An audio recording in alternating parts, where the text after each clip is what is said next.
Trump says he fired Biden appointees. Chef Jose Andres says he resigned. Reuters. Washington. Reuters, U.S. President Donald Trump on Tuesday said he plans to remove over 1,000 appointees from the administration of former President Joe Biden, and that he had fired 4 individuals immediately, including celebrity chef Jose Andres and former top general Mark Milley. However, Andres said on social media that his 2-year term on the President's Council on Sports, Fitness and Nutrition was already over. My presidential personnel office is actively in the process of identifying 00. Below are your comments. It isn't a purge. He acts like he had to actually do something. Every time we change presidents, all the political appointees resign, though technically their term of employment expires. They simply didn't show up to work on the 20th and went back to whatever job they had before they took the appointment. Exact same thing happened when Trump left office. All his appointees left with This is how our government normally works. This is nothing new. Incoming administrations have been doing this forever. I was a federal employee when Reagan was elected and remember them wanting to pack the federal government with their appointees. It's quite common for an incoming president to remove appointees from the previous administration. Political appointees typically serve at the pleasure of the president, meaning they can be removed at any time for any reason. Most political appointees step down when the appointing president leaves office. However, some may continue to serve if the incoming president requests it, especially if they share similar policy preferences. Transition process to ensure that the new administration can implement its policy agenda effectively. Government employees work for the government and not the other way around. If they don't want to show up for work, get someone who does. Individuals who have been taken aback by President Trump's recent policy choices might have found cause for astonishment had they closely followed the numerous promises he made throughout his campaign. Throughout his campaign rallies, he consistently and repeatedly announced each and every one of these problems to his supporters. Most people on these advisory councils make 6-figure salaries and do very little work and have sporadic attendance. Elimination would seem to be a Doge target. The step is likely to reignite concerns that the president aims to replace Biden appointees with individuals faithful to his agenda. Only the previous administration is allowed to do this. Everything changes because Trump. Clearly, if I was president, I would want everyone that works with me to be aligned with the policies of the office. Why would you doing it any other way? Can always tell the slant put on a story by the choice of headline words.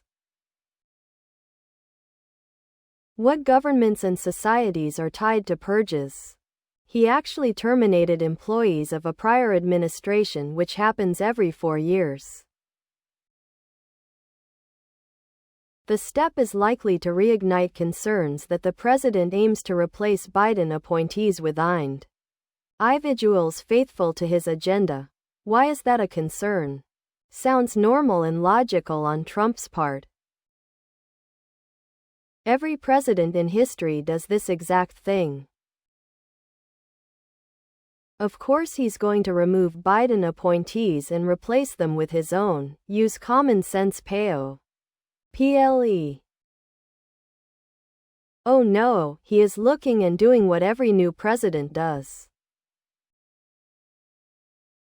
From local municipality to leader of our country, almost every new president asks for and receives a letter of resignation from all appointees. Appointees serve at the pleasure of the elected leader, be it president, mayor, or governor. Shameful that Gov. Workers were allowed to work from home, whereas most Americans have to report to work every day. Offices assigned to these workers are vacant, and many buildings, 95% of these offices are vacant. Hopefully this all changes rather quickly. There are a number of commissions which provide oversight for a number of government institutions, including the Naval Academy. Biden fired all of the incumbents and replaced them with his partisan hacks. Hopefully every one of the people is fired immediately if not sooner, and this should not require a DOGE analysis.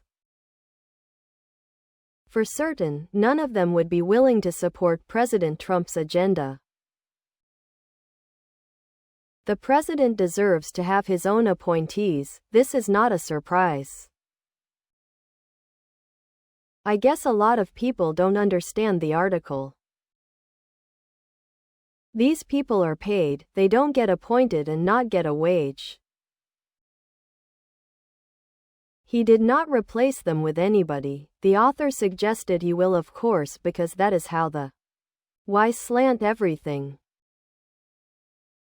As far as I am concerned, we have dropped 100 useless salaries. Just more bloated government Biden appointed. My God, we have a President's Export Council and a National Infrastructure Advisory Council. You have to be kidding me. Isn't it about time we hire people based on their performance rather than race or gender? Every president does this, nothing new. Why keep someone around who doesn't want to support the president's agenda? Stop making such a big deal out of normal procedures. It's simple, if you don't like what's going on, win the election next time. None of you thought it as a problem when Biden did the same thing in 2021. I believe that is a page from the Project 2025 playbook. Many government jobs are non-political, purging those positions for loyalists starts a new precedent. Unfortunately, every president appoints people who are supportive of their agenda. The step is likely to reignite concerns that the president aims to replace Biden appointees with individuals faithful to his agenda. He is supposed to leave people opposed to his agenda in positions of authority? Of course he will purge. He wants to replace them with people loyal to him. We as taxpayers need to realize that two of our biggest challenges are government bureaucracy and unionized federal employees. Too much too fast, that's the sign of a bad manager. Any business manager knows better.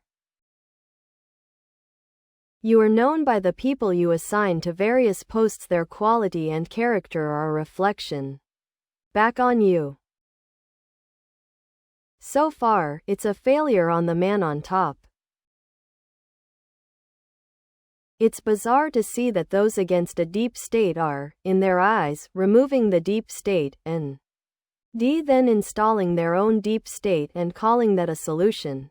The ills of our democracy are going to be apparently fixed by a system that allows for no dissent or compromise. Very democratic. In their eyes, the elites that controlled our country and hid in the shadows have low saint because their elites have won by openly flexing their wealth and influence. Not an oligarchy at all. 70 to 80% of gov workers should be removed from the payrolls. They are deadwood and customer service is non-existent. Please subscribe to my channel. And if you like it, please thumbs up.